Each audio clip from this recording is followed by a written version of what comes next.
A visual diary log of physiological and biomechanical data collection. In this investigation, we had a participant travel 7 meters with markers placed on him, allowing us to digitize his movements with the use of KA video and KA 2D. This software enabled us to get accurate joint angle measurements as the participant walked with arms by his side, walked with arms swinging, and jogged between 7-meter markers. We also use this movement to allow us to take some physiological measurements, such as heart rate and forced expiratory volume.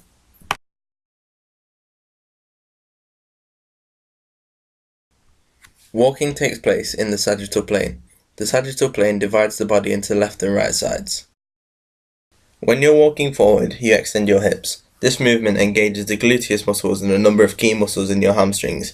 These muscles include the semitendinosus and biceps femoris. This walking forward motion also engages one other small muscle located at the top of your inner thigh, which is your adductor magnus. The second motion involved in walking is the action of moving your legs forward. This action engages your quadriceps. Also, the muscles in the coxal joint are engaged. These muscles include your pectineus and abductor longus and brevis. As your feet hit the floor, normally with a heel to toe movement, this is moving from dorsiflexion to plantar flexion. This part of your walk will engage your gastrocnemius and tibialis posterior and anterior muscles. Sliding filament theory explains how a muscle is contracted. For sliding filament theory to take place, a nervous impulse must arrive at the motor end plate. This causes a release of a chemical called acetylcholine. This causes calcium ions to be released from the sarcoplasmic reticulum. The calcium ions bind to troponin, thus changing the tropomyosin complex and moving it from the active site of the actin. The actin filaments now attach to the myosin, forming a cross bridge. ATP is used to allow myosin to pull the actin filaments inwards and so shortening the muscle. This occurs throughout the whole muscle and is known as a power stroke. ATP then binds to the myosin heads and breaks the cross bridge, allowing another cross bridge to be formed further down the actin filament. The contraction can last as long as there is adequate stores of ATP and calcium ions. The first marker is placed on the glenohumeral joint. The second marker is placed on the radiohumeral joint. The third marker is placed on the radiocarpal joint. The fourth marker is placed on the coxal joint. The fifth marker is placed on the tibial femoral joint.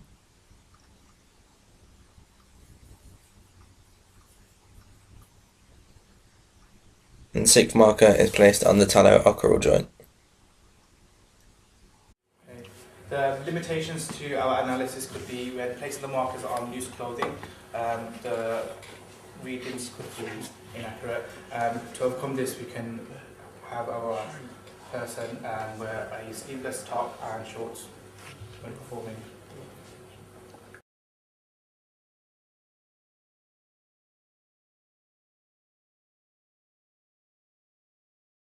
The glenohumeral joint is where the epiphysis of the humerus fits into the glenoid fossa. This is a ball and socket joint and is triaxial as it can move through 3 planes and axis. The range of movement available at this joint is flexion, extension, abduction, and adduction.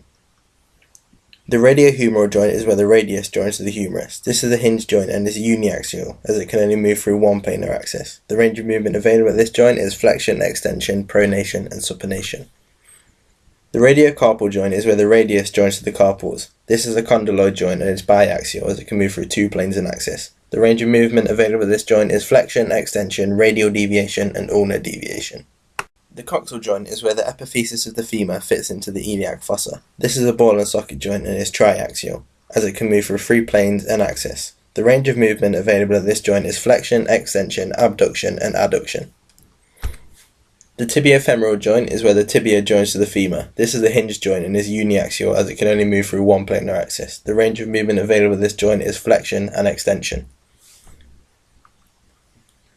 The taloocral joint is where the tibia and fibula join to the talus. This is a hinge joint and is uniaxial as it can only move through 1 planar axis. The range of movement available at this joint is dorsiflexion and plantar flexion.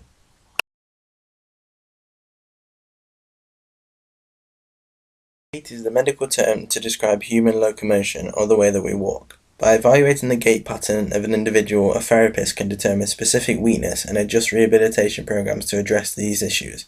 The gait cycle is used to describe the complex activity of walking, or our gait pattern. This cycle describes the motions from initial placement of the supporting heel on the ground to when the same heel contacts the ground for a second time. The gait cycle is divided into 2 phases. Stance, defined as the interval in which the foot is on the ground, around 60% of the gait cycle. Swing, defined as the interval in which the foot is not in contact with the ground, around 40% of the gait cycle. Stance is divided into 4 phases. Heel strike to foot flat through mid-stance through heel off to toe off. Swing is divided into 2 phases. Acceleration to mid-swing to deceleration. A 1 meter rule is used for scaling purposes during the video analysis. Scaling is used so that we can calculate real-world coordinate data from digital coordinates. To do so, we held our 1 meter rule in the sagittal plane, the plane that we will be moving in and analysing. The scaling object was held out and recorded in exactly the same location as where the walking was filmed. This is essential to make the data accurate.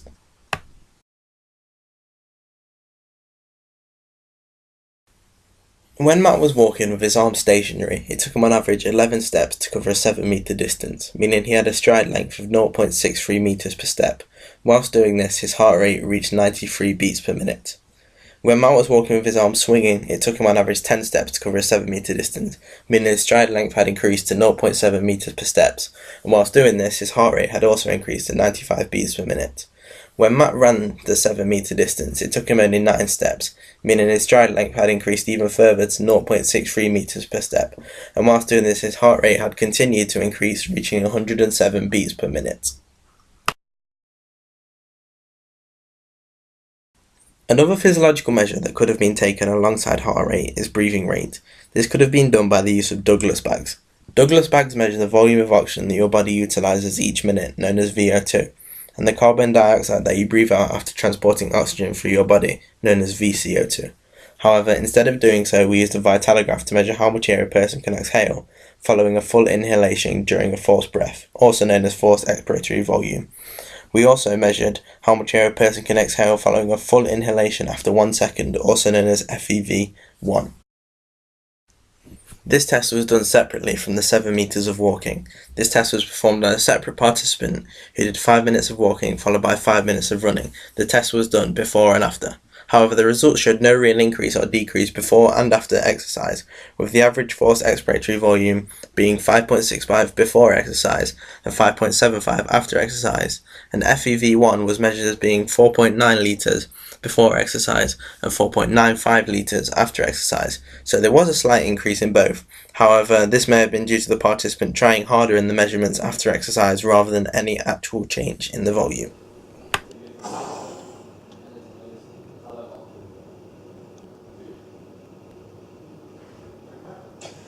Good lad.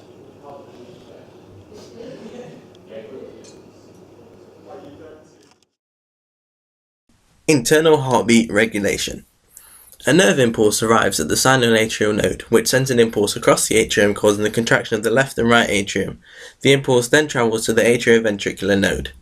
There is a delay between the contraction of the ventricles and the impulse reaching the AV node, which allows the ventricles to fill with blood from the atrium. Once the impulse reaches the atrioventricular node, it travels down the bundle of His into the left and right bundle, and then into the Purkinje fibres, causing the contraction of the ventricles and forcing the blood through the pulmonary and aortic valves into the pulmonary arteries and the aorta.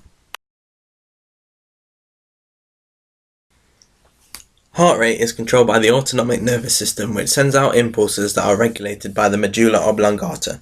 As exercise intensity increases, an impulse is sent to the brain by baroreceptors. The medulla oblongata receives this signal and sends an impulse through the sympathetic nervous system, which causes an increase in heart rate, and thus more oxygen to be delivered to the muscles and more CO2 to be removed from the body. This delays the onset of lactate accumulation. When the intensity of exercise decreases, an impulse is sent to the medulla oblongata, which sends a signal down the parasympathetic nervous system and the vagus nerve, telling the heart to slow down. Respiration. Breathing in and out is a function which is performed automatically by the body. To breathe in, the external intercostal muscles pull the ribcage upwards and outwards, whilst the diaphragm contracts and lowers down, causing the pressure in the ribcage to drop. This causes air to rush in through the nose and mouth, down through the larynx and trachea into the bronchioles, and then into the alveoli. where gaseous exchange takes place and oxygen diffuses into the surrounding capillaries, while CO2 diffuses from the surrounding capillaries into the alveoli. After all the oxygen is diffused into capillaries and the alveoli have become full of CO2, the internal intercostal muscles pull the ribcage inwards and downwards, and the diaphragm relaxes and raises upwards, raising the pressure in the ribcage. As a result, all of the CO2 leaves the lungs to balance out the pressure. During exercise, this happens more rapidly, as breathing rate increases. This is due to high levels of carbon dioxide in the blood caused by anaerobic respiration. High levels of CO2 in the blood are detected by chemoreceptors, which send an impulse to the medulla oblongata, telling it we need to breathe more as there is too much CO2 in the blood, which is causing fatigue. The medulla then sends an impulse to the intercostal muscles and the diaphragm, causing them to contract more rapidly, thus increasing breathing rate.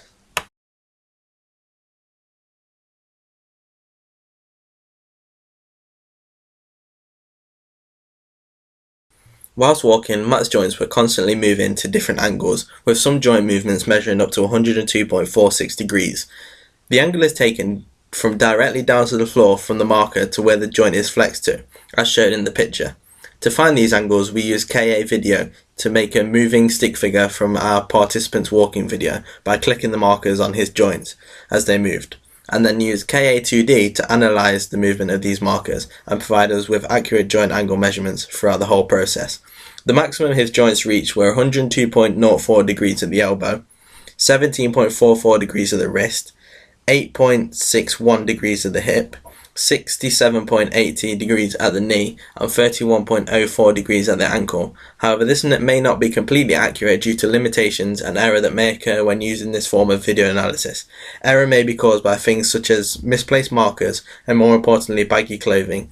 If clothing is not skin tight, then it is around 2 inches away from the actual bones making up the joint. Also, baggy clothes move lightly as you are moving, which could cause a difference in the angles. Also, baggy clothing may cover the markers, allowing them to not be seen whilst doing video analysis.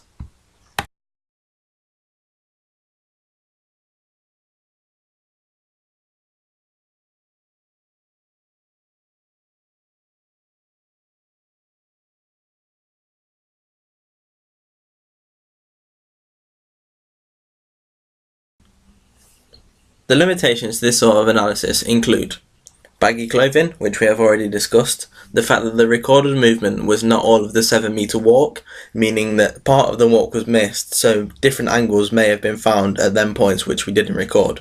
The markers may have been covered by baggy clothing, or even the limbs that were or were not swinging throughout the walk. The analysis was only 2D, so it only showed one side of the participant and only analysed the sagittal plane. And also, 7 meters may not be long enough to register a valid change in heart rate or breathing rate.